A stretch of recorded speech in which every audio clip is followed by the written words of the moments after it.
Hi, my name's Obi Dariani. I'm the Senior Brand Manager for the EverQuest franchise. Welcome to the Roundtable. With me today is Jeff Butler, Creative Director for EverQuest Next and EverQuest Next Landmark. Hello, everyone. Today we're talking about how long the day-night cycle should be. And this is a follow-up to the question of, should day-night affect your gameplay? And the answer to that was resoundingly yes. Yes. And to be honest, I never even thought about how long a day-night cycle should be in a game. In a lot of games, you wouldn't necessarily think about that. In EverQuest Next, we made the decision that day and night is going to be something that's impactful to gameplay. Because of that, you have to do the research. You have to go out there, see who's established a baseline, what other games have done. EverQuest and EverQuest 2, for instance, kind of set an industry standard at 72 minutes. Now, a lot of games actually have that same standard. So 72 minutes is the standard day-night cycle, 36-36. Yep, and it was one of the poll questions. We initially thought that people would lean there, right? That's the game that they have been playing. Even if they haven't been playing EverQuest or EverQuest 2, a lot of other games with that day-night cycle have kind of led everyone, we thought, to that conclusion. We, as a development team, thought about having a longer day-night cycle, something a little more impactful. So we were pleasantly surprised when we saw the poll results leaning in the exact same direction. And I think one of the comments that I saw fairly frequently that is really important is if you're going to have emergent AI, the AI be able to react to what time of day it is, then you want to give them sort of more time in order to make those plays and do things that will be interesting. Absolutely. Yeah.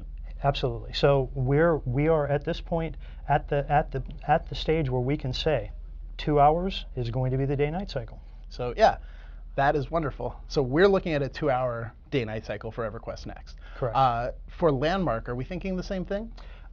So there's going to be a difference. From our point of view, as a building game, Landmark is you're going to be spending more time, right? Stacking blocks, shaping the things on your claim, and putting things together.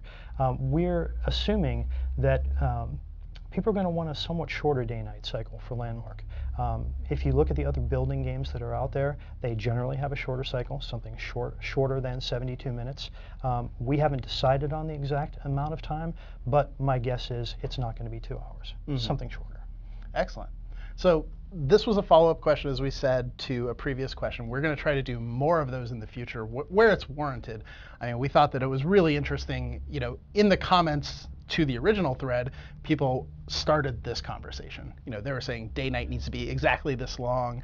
This is why. There were mathematical formulas involved. It was pretty awesome. People looking at the effects of their personal lights, looking at other games where you can place lights, not only in areas where you own, but places that you've explored, and that's things that you'll be able to see in both Landmark and EverQuest Next. So all of those things having an impact on your gameplay is what we're going for, and giving you that sense of tension, that danger in both games will be very important to us. Yeah, and I mean, it's worth noting too that we have an incredible team of designers with very broad experience, but we can't match the experience of all players who are paying attention to all games. Absolutely. And so the examples that we saw, things being cited, it was wonderful to see how everyone interacts with other games and what they thought about those day-night cycles.